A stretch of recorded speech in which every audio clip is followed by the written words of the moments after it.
What's up, y'all? This is Pham with Mixology Studios Online. I appreciate you guys tuning in and watching this tutorial. What we're going to go over today is a song by my good friend, my good partner, Jesse Rankins, aka Bama Boy Jesse of Watch the Duck, and his new single called Tears that's out on all platforms right now. So what I would love for you to do right now is to go in the description, click on the link, and listen to this song first. And then come back to this tutorial, put on some headphones, and check out what we're about to go over, which is how I separated the kicks and the 808s and the bass that are all in the low frequency range of this song. What I do is play the intro part of it where it encapsulates everything. So this is what it sounds like.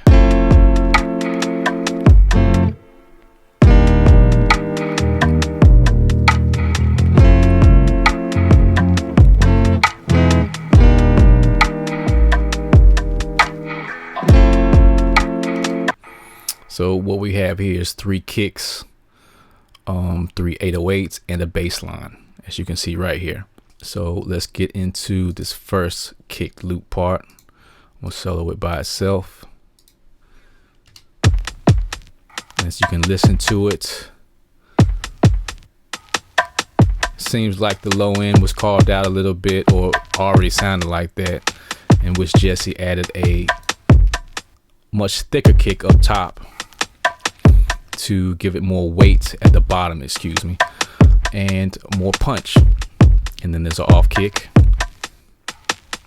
right here. And then there's this 808. And these other 2 808s that come in towards the end. And then this bass part.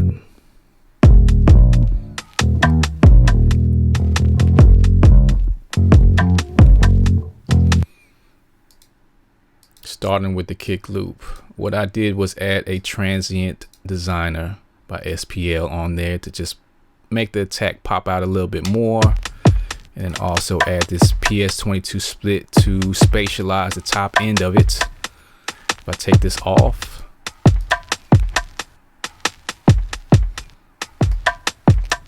the vinyl crack already has some stereo width to it.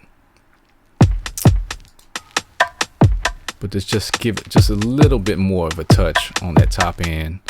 I just gave that PS22 split to just add a little bit more. If you look at this insight, it's not doing much,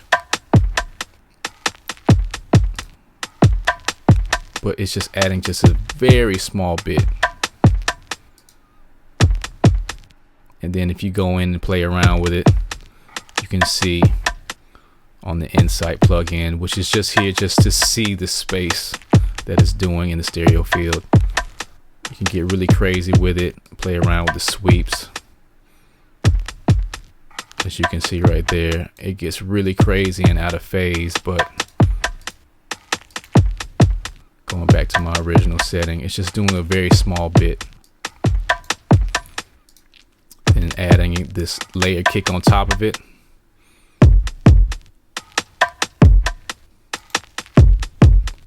Adding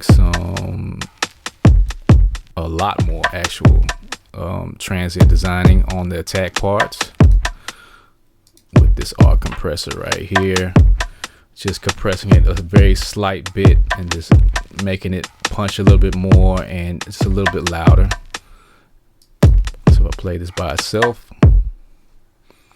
It's straight up the middle. Take this off.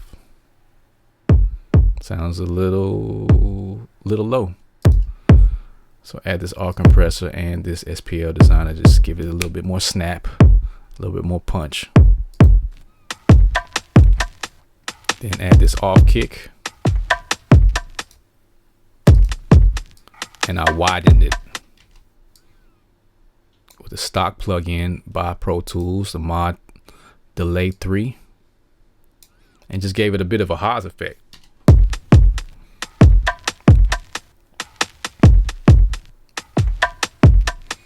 As you can listen to it and look right here,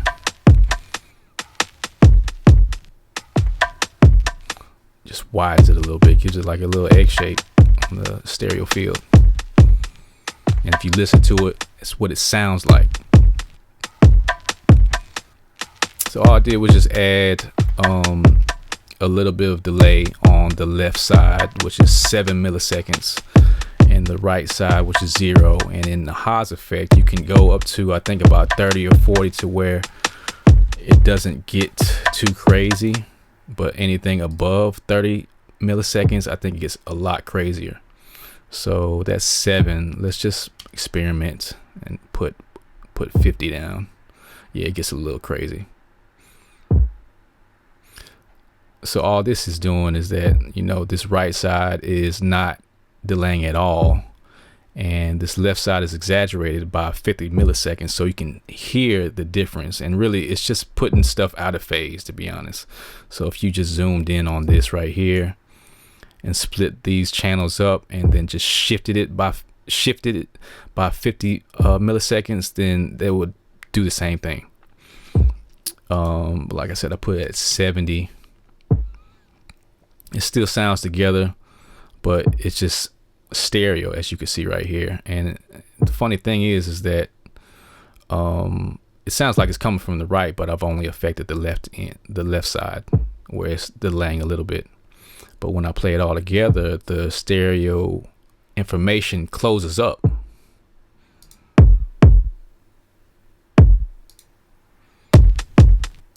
And that has to do something with a bit something with the kicks being out of phase a little bit, as you can see right here. But like I said, I'm going off of feel, not so much a technicality, but just off of feel. And if it sounds right, I'm rolling with it. Plus, I didn't want to get it too crazy anyway. And when you're mixing, you want to mix in context. You don't want to mix it with, you know, soloing it by itself. I'm just doing that just for illustration. So we got that, and let's go to the 808 by itself. Let's solo this by itself, take these off.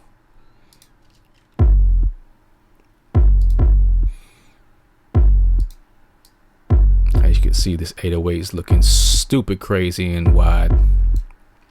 And a lot of this has to do with saturation, to be honest. If I take this off,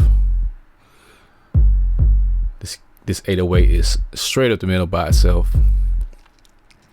And what I did is use a TSC plugin, Tube Screamer plugin, and it's supposed to mimic the original 808 Tube Screamer, which UAD has a version of, but this is a free version by Mercurial. And I got this from my good partner Joe Bruyere in Tennessee, so shouts out to him. And what this does is just adds a bit of grit. As you can hear and listen to it, with it, without. And why would I add something like that? Well, for one, in little speakers like your phone or whatever, it's hard to hear 808s. So because it occupies a low end, which is usually about 80 hertz and below. So with the saturation up top, it just brings out the top end frequencies of that 808 and just basically distorts it. So when you're playing it back, it's a lot more audible, because our ears hear stuff a lot stronger around the 1K range. And this may add something around, I would say 800 to about 1K or 2K. So I added that to the 808.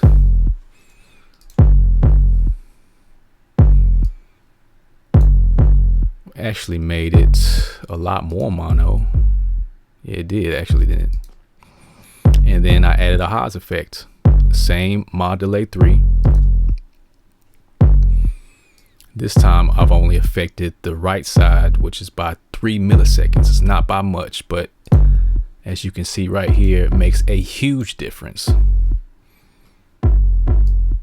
So that 808 is spreading out super crazy. So let's add it with these other 808s in conjunction with.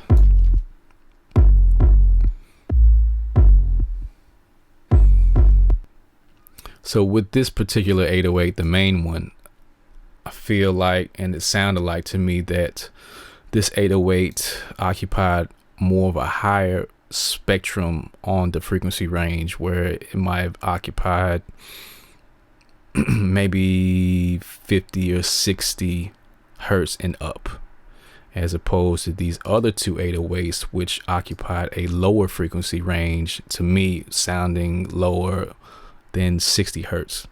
So like I said, I didn't EQ it or anything like that. It just already had space, and which I attribute to Jesse being an amazing producer because of.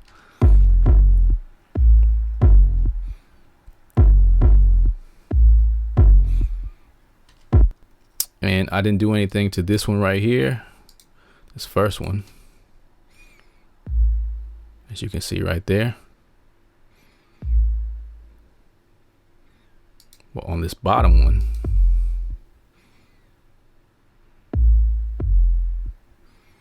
it's spread out a good bit. So you can add these in conjunction with each other.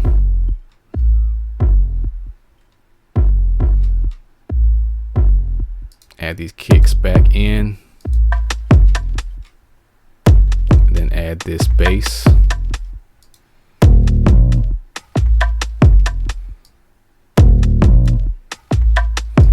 Play this section.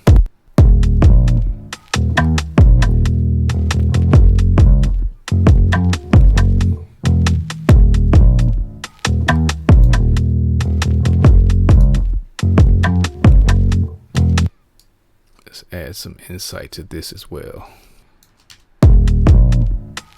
Oh, that bass line is straight up the middle by itself. So we will look at all three of these.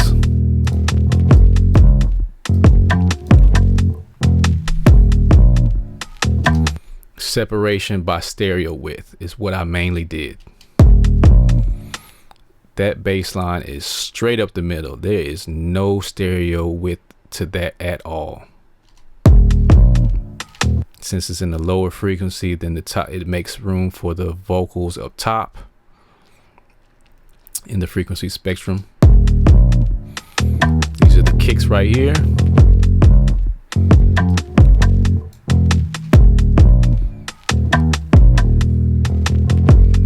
So we have mono, a little bit of stereo on the kick in, and then a whole lot of stereo separation in the 808 in.